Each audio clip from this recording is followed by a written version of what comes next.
تو میرے بیٹے نے مجھے آ کے بتایا کہ ایک بوڑھی عورت آئی ہے باہر مسئلہ پوچھنے. توجہ کرنا ذرا بات پر اور خاص غور کرنا کہ عرض کرنے لگا ہوں. فرماتے میرے بیٹے نے بتایا کہ ابا جی بوڑھی سی عورت ہے. وہ کہتی ہے میں نے امام صاحب سے سوال پوچھنا ہے.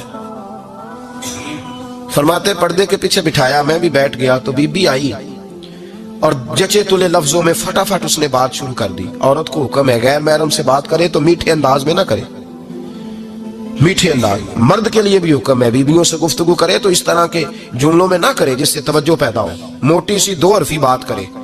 یہ سارے میرے بھائی ان چیزوں کا دھیان رکھا کرے. عورت غیر محرم کے ساتھ میٹھی گفتگو کرنا, دلوں میں کجی پیدا ہو, یہ منع ہے. امام صاحب فرماتے ہیں بوڑھی تھی پر اس نے بات چھیڑی پردے کے پیچھے بیٹھ کے, تو بڑے جچے تلے 2-3 جملوں میں کہنے لگی امام صاحب مسئلہ پوچھنا ہے. پھر میں پوچھو. کہتے میں بڑا تیار تھا اور میں اللہ نے بڑا علم سے انہیں نوازا تھا. کہتے میں پریشان کبھی نہیں ہوا تھا, لیکن یہ بی بی پریشان کر گئی. یہ متقی لوگ تھے. فرماتے ہیں میں نے کہا بی بی پوچھو.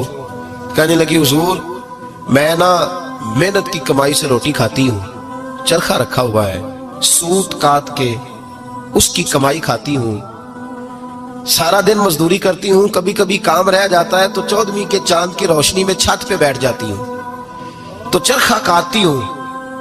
بادشاہ کا لشکر میرے قریب سے کبھی کبھی گزرتا ہے, ان کے پاس بڑی بڑی لالٹینیں, بڑے بڑے ان کے پاس روشنی کے بندوبست ہوتے ہیں. لشکر بادشاہ کا گزرتا ہے تو بہت بڑا لشکر ہوتا ہے, کئی کلومیٹر تک وہ گزرتا جاتا ہے, تو کئی دفعہ اچانک اس کی روشنی بھی میرے چرخے پہ پڑ جاتی ہے.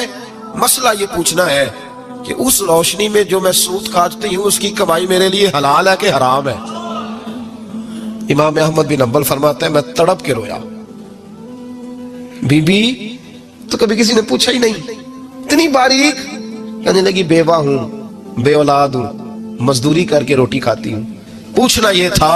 او بھائیو یہ بھی تو یہی وقت گزار کے گئے ہیں نا, یہ بھی وہی قرآن پڑھتے تھے جو ہم پڑھتے, یہ بھی اسی رسول کا کلمہ پڑھتے تھے جن کا ہم پڑھتے, یہ بھی اسی دین کے ماننے والے تھے جس کے یہ لوگ ماننے والے. ہم کدھر نکل گئے؟ پرواہ ہی نہیں, حلال حرام کی تمیز ہی نہیں. لیکن اولیاء اللہ کی صفت.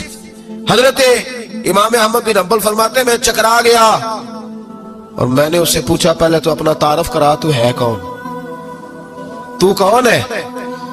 اس نے کہا حضور تعارف چھوڑے, جو مسئلہ پوچھنے آئے اسے اپنا ڈیٹا بھی دینا پڑتا ہے, ہمیں بتا دیا تو چھوڑے. فرمایا نہیں پہلے بتا تو کون ہے.